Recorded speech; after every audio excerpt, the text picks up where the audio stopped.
Assalamualaikum warahmatullahi wabarakatuh. Bagaimana kabar anak-anak? Semoga semuanya dalam keadaan sehat walafiat ya. Berjumpa lagi dengan pembelajaran agama Islam kelas 6. Nah, pada pagi hari ini kita akan belajar tentang kandungan surah Al-Hujurat ayat 12 dan 13.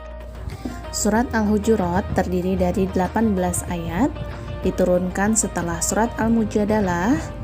Surat Al-Hujurat termasuk surat Madaniyah, berarti turun di kota Madinah setelah Rasulullah hijrah. Kata Al-Hujurat memiliki arti kamar-kamar ya. Kalau dalam Al-Qur'an, surat Al-Hujurat ini adalah surat ke-49 ya, terdapat di juz 26. Bismillahirrahmanirrahim.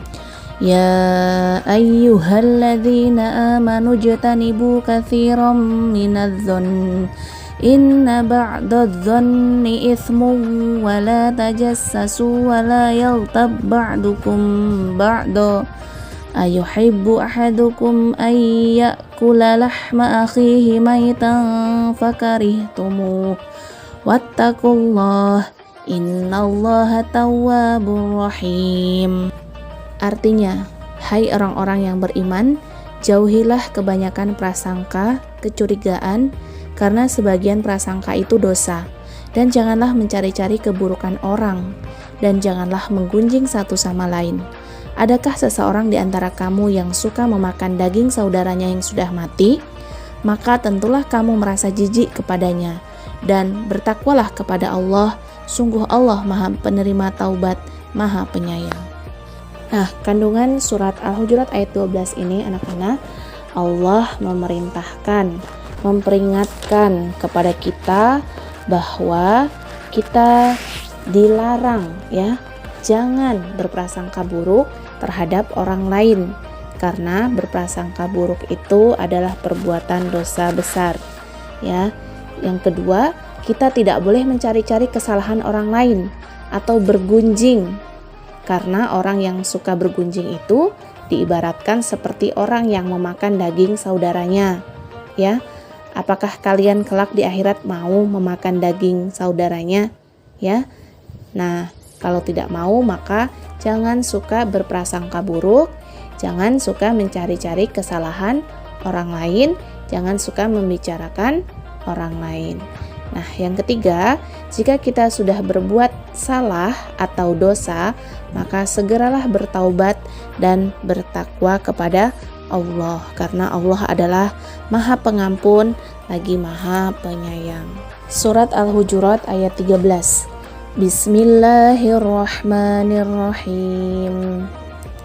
Ya ayyuhan nasu inna khalaqnakum min dzakarin wa untha wa ja'alnakum syu'uban wa qabaila lita'arafu inna akramakum 'indallahi atqakum innallaha 'alimun khabir. Artinya, hai manusia, sesungguhnya kami menciptakan kamu dari seorang laki-laki dan seorang perempuan, dan menjadikan kamu berbangsa-bangsa dan bersuku-suku supaya kamu saling kenal mengenal. Sesungguhnya orang yang paling mulia di antara kamu di sisi Allah ialah orang yang paling takwa di antara kamu. Sungguh Allah Maha Mengetahui lagi Maha Mengenal. Kandungan surah Al-Hujurat ayat 13 menjelaskan bahwa pada dasarnya Allah Subhanahu wa taala tidak membedakan kedudukan manusia, baik dari jenis kelamin laki-laki maupun perempuan, baik suku bangsa maupun ras. Semuanya sama di hadapan Allah Subhanahu wa taala. Yang membedakan di antara satu dengan yang lainnya di hadapan Allah Subhanahu wa taala adalah tingkat ketakwaannya kepada Allah Subhanahu wa taala. Jadi anak-anak, Allah menciptakan manusia, ada laki-laki, ada perempuan, kemudian membentuk suku-suku, bangsa-bangsa. Tujuannya adalah agar saling mengenali satu sama lainnya. Nah, di hadapan Allah kedudukan manusia itu sama ya, mau kulit hitam, kulit putih, dari bangsa Arab, Indonesia, Cina ya, ataupun Barat, semuanya sama di hadapan Allah. Yang membedakannya hanya satu, yaitu ketakwaannya. Apa itu takwa? Takwa adalah orang yang senantiasa menjalankan perintah Allah dan menjauhi larangannya. Ya, jadi orang-orang yang seperti ini adalah disebut orang-orang yang bertakwa. Jadi sudah jelas ya, orang yang paling mulia di sisi Allah adalah orang yang paling bertakwa. Jadi kita tidak boleh menyombongkan diri hanya karena kita dari suku tertentu. Kita jangan menyombongkan diri hanya karena kita punya harta yang banyak, atau kita dari bangsa tertentu, ya, atau kita memiliki fisik yang sangat sempurna, cantik, sangat tampan. Jadi jangan sombong. Karena apa? Allah tidak melihat itu.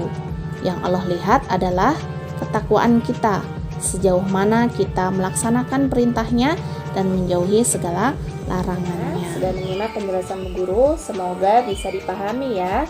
Kalian juga bisa membaca kembali materinya di buku cetak halaman 11 sampai halaman 16. Kemudian tugas kalian yaitu yang pertama, hafalkan surat Al-Kafirun ayat 1 sampai 6. Yang kedua, kerjakan latihan soal halaman 17 bagian A, B, dan C ya. Kerjakan di buku tulis, kemudian kumpulkan di sekolah, waktunya 1 minggu. Demikian dari Bu Guru. Kita tutup pembelajaran hari ini dengan baca hamdalah. Alhamdulillahirrabbilalamin. Doa penutup majelis. Subhanakallahumma bihamdika asyhadu an la ilaha illa anta astaghfiruka wa atubu ilaik. Assalamualaikum warahmatullahi wabarakatuh.